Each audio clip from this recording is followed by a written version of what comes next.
कौसल्या सुप्रजा रामपूर्वा सन्ध्या प्रवर्तते उत्तिष्ठ नरशार्दूल कर्तव्यम् दैवमान्धिकम् कौसल्या सुप्रजा रामपूर्वा सन्ध्या प्रवर्तते उत्तिष्ठ नरशार्दूल कर्तव्यम् दैवमान्धिकम् उत्तिष्ठोत्तिष्ठ गोविन्द उत्तिष्ठ गरुडध्वज उत्तिष्ठ कमलाकान्ता त्रैलोक्यम् मङ्गलम् कुरु उत्तिष्ठोत्तिष्ठ गोविन्द उत्तिष्ठ गरुडध्वज उत्तिष्ठ कमलाकान्ता त्रैलोक्यम् मङ्गलम् कुरु मातः समस्त जगताम् मधुकैटभारे वक्षो विहारिणि मनोहर दिव्यमूर्ते श्रीस्वामिनि श्रुत जनप्रियदानशीले श्रीवेङ्कटेश दयिते तव सुप्रभातम् मातः समस्त जगताम् मधुकैटभारे वक्षो विहारिणि मनोहर दिव्यमूर्ते श्रीस्वामिनि श्रुत जनप्रियदानशीले श्रीवेङ्कटेश दयिते तव सुप्रभातम् तव सुप्रभातमरविन्दलोचने भवतु प्रसन्नमुखचन्द्रमण्डले विधिशङ्करेन्द्रवनिताभिरर्चिते वृषशैलनाथ दयिते दयानिधे अत्र्यादिसप्तऋषयः समुपास्य सन्ध्याम् आकाशसिन्धुकमलानि मनोहराणि आदाय पादयुगमर्चयितुम् प्रपन्नाः शेषाद्रिशेखर विभो तव सुप्रभातम् पञ्चाननाब्ज भव षण्मुखवासवाद्याः त्रैविक्रमादिचरितम् विबुधास्तुवन्ति भाषापतिः पठति वासरशुद्धिमारात्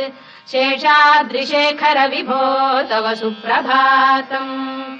ईषत्प्रफुल्ल सरसीरुहनारिकेलपूगद्रुमादिषु मनोहर पालिकानाम् आवाति मन्दमनिलः सह दिव्यगन्धैः शेषाद्रिशेखर विभो तव सुप्रभातम् उन्मील्य नेत्रयुगमुत्तम पञ्जरस्थाः पात्रावशिष्ट कदलीफलपायसानि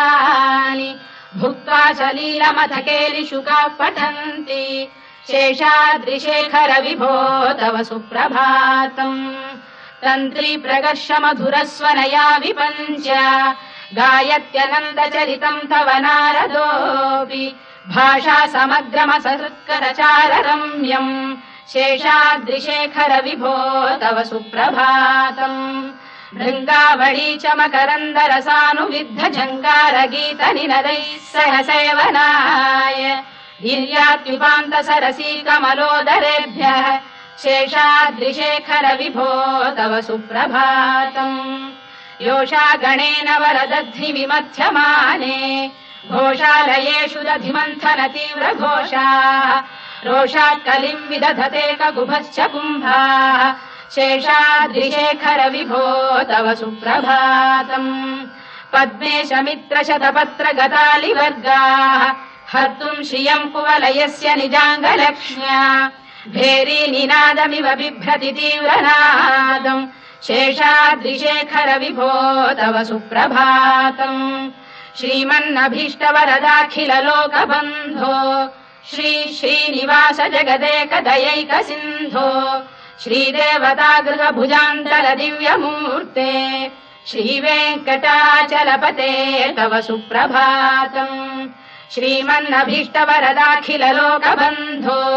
श्री श्रीनिवास जगदेक दयैक सिन्धो श्रीदेवतागृह भुजान्तर दिव्यमूर्ते श्रीवेङ्कटाचलपते तव सुप्रभातम् श्रीस्वामि पुष्करिणिकाप्लव निर्मलाङ्गाः श्रेयोर्थिनोहर विरिञ्च सनन्दनाद्याः द्वारे वसन्ति वरवेत्र हतोत्तमाङ्गाः श्रीवेङ्कटाचलपते तव सुप्रभातम् श्रीशेषशैल गरुडाचल वेङ्कटाद्रिनारायणाद्रिवृषभाद्रिविषाद्रिमुख्याम् आख्याम् त्वदीय वसतेरनिशम् वदन्ति श्रीवेङ्कटाचलपते तव सुप्रभातम् सेवा परा शिव सुरेश कृशानुधर्म रक्षोऽम्बुनाथ पवमान धनाधिनाथाः बद्धाञ्जलि प्रविलसन् निज शीर्षदेशाः श्रीवेङ्कटाचलपते तव सुप्रभातम् घाटीषु देवि खगराज मृगाधिराज नागाधिराज गजराज हयाधिराजाः स्वस्वाधिकारमहिमाधिकमर्थयन्ते श्रीवेङ्कटाचलपते तव सुप्रभातम् सूर्येन्दुभौम बुधवाक्परिकाव्यसौरिस्वर्भानुकेतुदिविषत्परिषत्प्रधानाः त्वद्दासदासचरमावधिदासदासाः श्रीवेङ्कटाचलपते तव सुप्रभातम् त्वत्पादधूलिभरितस्फुलितोत्तमाङ्गाः स्वर्गापवर्गनिरपेक्ष निजान्तरङ्गाः कल्पागमाकलनयाकुलताम् लभन्ते श्रीवेङ्कटाचलपते तव सुप्रभातम् त्वद्गोपुराग्रशिखराणि निरीक्षमाणाः स्वर्गापवर्गपदवीम् परमाम् श्रयन्तः मर्त्या मनुष्य भुवने मतिमाश्रयन्ते श्रीवेङ्कटाचलपते तव सुप्रभातम् श्रीभूमिनायक दयादिगुणामृताब्धे देवादिदेव जगदेक शरण्यमूर्ते श्रीमन्ननन्त गरुडादिभिरर्चिताङ्घ्रे श्रीवेङ्कटाचलपते तव सुप्रभातम् श्रीपद्मनाभ पुरुषोत्तम वासुदेव वैकुण्ठ माधव जनार्दन चक्रपाणे श्रीवत्स चिह्न शरणागत पारिजात श्रीवेङ्कटाचलपते तव सुप्रभातम् कन्दर्पदर्पहर सुन्दर दिव्यमूर्ते कान्ताकुजाम्बुरुह कुड्मललोल दृष्टे कल्याण निर्मल गुणाकर दिव्यकीर्ते श्रीवेङ्कटाचलपते तव सुप्रभातम् मीनाकृते कमठकोल नृसिंहवर्णिन् स्वामिन् परश्वत तपोधन रामचन्द्र शेषांश रामयदुनन्दन कल्किरूप श्रीवेङ्कटाचलपते तव सुप्रभातम् लेलालवङ्ग घनसार सुगन्धितीर्थम् दिव्यम् वियस्सरिति हेम घटेषु पूर्णम् धृत्वाद्य वैदिक शिखामणयः प्रहृष्टाः तिष्ठन्ति वेङ्कटपते तव सुप्रभातम् भास्वानुदेति विगचानि सरोरुहाणि सम्पूरयन्ति निनदैः कगुभो विहङ्गाः श्रीवैष्णवाः सततमर्थितमङ्गलास्ते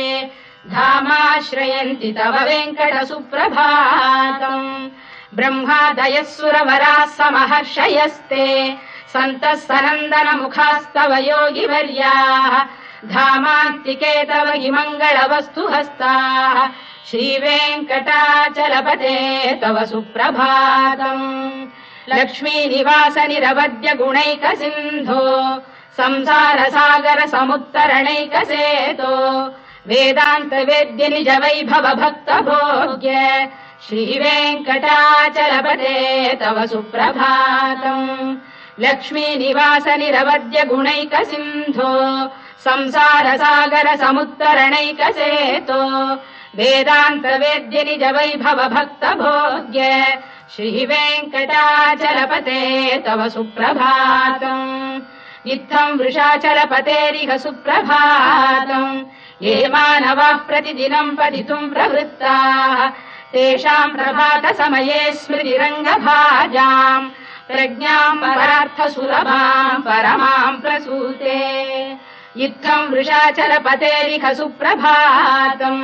ये मानवाः प्रतिदिनम् पठितुम् प्रवृत्ताः तेषाम् प्रभात समये स्मृतिरङ्गभाजाम् प्रज्ञाम् परार्थसुलभाम् परमाम् प्रसूते कमलाकुच चूचुक कुङ्कुमतो नियतारुणितातुलनीलतनो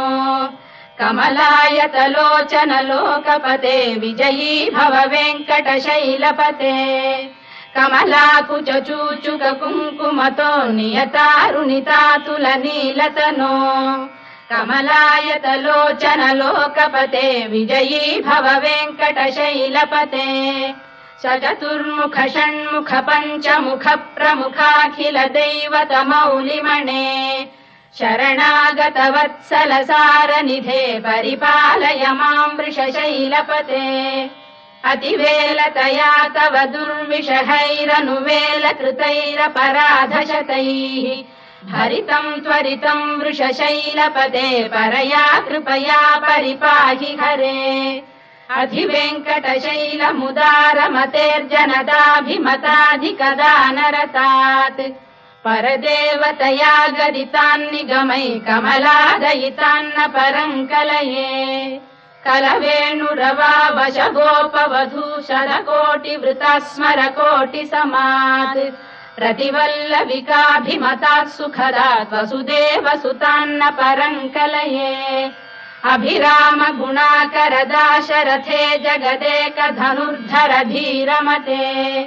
रघुनायक राम रमेश विभो वरदो भवदेव दया जलधे अवनीतनया कमनीयकरम् रजनीकर चारुमुखाम्बुरुहम् रजनीचर राजतमो मिहिरम् महनीयमहम् रघुराममये सुमुखम् सुहृदम् सुलभम् सुखदम् स्वनुजम् च सुखायममोघशरम् अपहाय रघुद्वहमन्यमहम् न कथञ्चन कञ्चन जातु भजे विना वेङ्कटेशम् न नाथो न नाथः सदा वेङ्कटेशम् स्मरामि स्मरामि हरे वेङ्कटेश प्रसीद प्रसीद प्रियम् वेङ्कटेश प्रयच्छ प्रयच्छ विना वेङ्कटेशम् न नाथो न नाथः सदा वेङ्कटेशम् स्मरामि स्मरामि हरे वेङ्कटेश प्रसीद प्रसीद प्रियम् वेङ्कटेश प्रयच्छ प्रयच्छ अहम् दूरतस्ते पदाम्भोजयुग्म प्रणामेच्छयागत्य सेवाम् करोमि सकृत्सेवया नित्यसेवा फलम् त्वम् प्रयच्छ प्रयच्छ प्रभो वेङ्कटेश अज्ञानिना मया दोषानशेषान् विहितान् हरे क्षमस्वत्वम् क्षमस्वत्वम् शेषशैलशिखामणे अज्ञानिना मया दोषानशेषान् विहितान् हरे क्षमस्वत्वम् क्षमस्वत्वम् शेषशैलशिखामणे ईशानाम् जगतोऽस्य वेङ्कटपतेर्विष्णोः पराम् प्रेयसीम् तद्वक्षस्थलनित्यवासरसिकाम् तत्क्षान्तिसंवर्धिनीम् पद्मालङ्कृतपाणिपल्लवयुगाम् पद्मासनस्थाम् श्रियम् वात्सल्यादिगुणोज्ज्वलाम् भगवतीम् वन्दे जगन्मातरम् ईशानाम् जगतोऽस्य वेङ्कटपतेर्विष्णोः पराम् प्रेयसीम् तद्वक्षस्थलनित्यवासरसिकाम् तत्क्षान्तिसंवर्धिनीम् पद्मालङ्कृतपाणिपल्लवयुगाम् पद्मासनस्थाम् श्रियम् वात्सल्यादिगुणोज्ज्वलाम् भगवतीम् वन्दे जगन्मातरम् श्रीमन्कृपाजलनिधे कृत सर्वलोक सर्वज्ञ शक्तनत वत्सल सर्वशेषिन् स्वामिन् सुशील सुलभाश्रुत पारिजात श्रीवेङ्कटेश चरणौ शरणम् प्रपद्ये श्रीमन्कृपाजलनिधे कृत सर्वलोक सर्वज्ञ शक्तनत वत्सल सर्वशेषिन् स्वामिन् सुशील सुलभाश्रुत पारिजात श्रीवेङ्कटेश चरणौ शरणम् प्रपद्ये आनूपुरार्पित सुजात सुगन्धि पुष्प सौरभ्य सौरभकरौ समसन्निवेशौ सौम्यौ सदानुभवनेऽपि नवानुभाव्यौ श्रीवेङ्कटेश चरणौ शरणम् प्रपद्ये सद्यो विकासि समुदित्वर सान्द्र राग सौरभ्य निर्भर सरोरुह साम्यवार्ताम् सम्यक्षु साहसपदेषु विलेखयन्तौ श्रीवेङ्कटेश चरणौ शरणम् प्रपद्ये रेखामयध्वज सुधाकलशातपद्रवज्राम्बुशाम्बुरुह कल्पक शङ्ख चक्रैः भव्यैरलङ्कृततलौ परतत्त्वचिह्नैः श्रीवेङ्कटेश चरणौ शरणम् प्रपद्ये ताम्रोदरद्युतिपराजित पद्मरागौ बाह्यैर्महोभिरभिभूत महेन्द्रनीलौ उद्यन्नखांशुभिरुदस्त शशाङ्कभासौ श्रीवेङ्कटेश चरणौ शरणम् प्रपद्ये सप्रेम भीति कमलाकर पल्लवाभ्याम् संवाहनेऽपि सपदिक्लममादधानौ कान्थाववाङ्मनस गोचरसौ कुमार्यौ श्रीवेङ्कटेश चरणौ शरणम् प्रपद्ये लक्ष्मीमही तदनुरूप निजानुभाव नीलादि दिव्य महिषीकर पल्लवानाम् आरुण्य संक्रमण तक्किल सान्द्ररागौ श्रीवेङ्कटेश चरणौ शरणम् प्रपद्ये निद्यानमद्भि शिवादि किरीटकोटि प्रत्युक्त दीप्त नवरत्न महप्ररोहैः नीराजना विधिमुदारमुपादधानौ श्रीवेङ्कटेश चरणौ शरणम् प्रपद्ये विष्णौ पदे परम इत्युदित प्रशंसौ यौ मध्व उत्स इति भोग्यतयाप्युपातौ भूयस्ततेति तव पाणितल प्रतिष्ठौ श्रीवेङ्कटेश चरणौ शरणम् प्रपद्ये पार्थाय तत्सदृश सारथिना त्वयैव यौ दर्शितौ स्वचरणौ शरणम् व्रजेति भूयोऽपि मह्यमिघतौ करदर्शितौ ते श्रीवेङ्कटेश चरणौ शरणम् प्रपद्ये मन्मूढिकालियपणे विकटाटवीषु श्रीवेङ्कटाद्रिशिखरे शिरसि श्रुतीनाम् चित्तेऽप्यनन्य मनसाम् सममाहितौ ते श्रीवेङ्कटेश चरणौ शरणम् प्रपद्ये अम्लानघृष्यदवनीतलकीर्ण पुष्पौ श्रीवेङ्कटाद्रिशिखराभरणायमानौ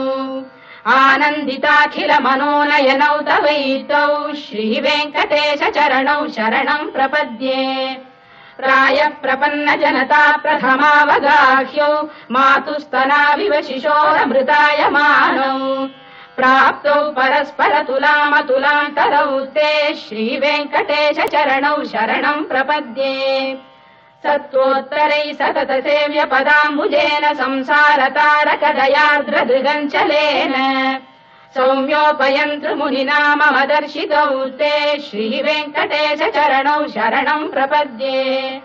सत्त्वोत्तरैः सतत सेव्य पदाम्बुजेन संसारतारकदयार्द्रदृगञ्चलेन सौम्योपयन्तृमुनिना मम दर्शितौ ते श्रीवेङ्कटेश चरणौ शरणम् प्रपद्ये श्रीशश्रिया घटिकया त्वदुपाय भावे प्राप्ये त्वयि स्वयमुपेय दया स्फुरन्त्या नित्याश्रिताय निरवद्य गुणाय तुभ्यम् स्याम् किङ्करो वृषगिरीश न जातु मह्यम् श्रीशश्रिया घटिकया त्वदुपाय भावे प्राप्ये त्वयि स्वयमुपेय दया स्फुरन्त्या नित्याश्रिताय निरवद्य गुणाय तुभ्यम् स्याम् किङ्करो वृषगिरीश न जातु मह्यम् श्रियकान्ताय कल्याणनिधये निधयेऽर्थिनाम् श्रीवेङ्कटनिवासाय श्रीनिवासाय मङ्गलम् श्रियकान्ताय कल्याणनिधये निधयेऽर्थिनाम् श्रीवेङ्कटनिवासाय श्रीनिवासाय मङ्गलम् लक्ष्मी सविभ्रमालोक सुभ्रू विभ्रम चक्षुषे चक्षुषे सर्वलोकानाम् वेङ्कटेशाय मङ्गलम् श्रीवेङ्कटाद्रिशृङ्गाग्रमङ्गलाभरणाङ्ग्रये मङ्गलानाम् निवासाय श्रीनिवासाय मङ्गलम् सर्वावयव सौन्दर्य सम्पदा सर्वचेतसाम् सदा सम्मोहनायास्तु वेङ्कटेशाय मङ्गलम् नित्याय निरवद्याय सत्यानन्दचिदात्मने सर्वान्तरात्मने श्रीमद्वेङ्कटेशाय मङ्गलम् स्वदः सर्वविदे सर्वशक्तये सर्वशेषिणे सुलभाय सुशीलाय वेङ्कटेशाय मङ्गलम् परस्मै ब्रह्मणे पूर्णकामाय परमात्मने प्रयुञ्जे परतत्त्वाय वेङ्कटेशाय मङ्गलम् आकालतत्त्वमश्रान्तमात्मनामनुपश्यताम् अतृप्त्यमृतरूपाय वेङ्कटेशाय मङ्गलम् प्रायस्वचरणौ पुंसाम् शरण्यत्वेन पाणिना कृपयादिशते श्रीमद्वेङ्कटेशाय मङ्गलम् दयामृततरङ्गिण्यास्तरङ्गैरिव शीतलैः अभाङ्गैः सिञ्चते विश्वम् वेङ्कटेशाय मङ्गलम् श्रद्भूषाम्बरहेतीनाम् सुषमावकमूर्तये सर्वार्तिशमनायास्तु वेङ्कटेशाय मङ्गलम् श्रीवैकुण्ठविरक्ताय स्वामी पुष्करिणीतटे रमया रममाणाय वेङ्कटेशाय मङ्गलम् श्रीवैकुण्ठविरक्ताय स्वामी पुष्करिणीतटे रमया रममाणाय वेङ्कटेशाय मङ्गलम् श्रीमत्सुन्दरजामातृमुनिमानसवासिने सर्वलोकनिवासाय श्रीनिवासाय मङ्गलम् मङ्गलाशासनपरैर्मदाचार्य पुरोगमैः सर्वैश्च पूर्वैराचार्यैः सत्कृतायास्तु मङ्गलम्।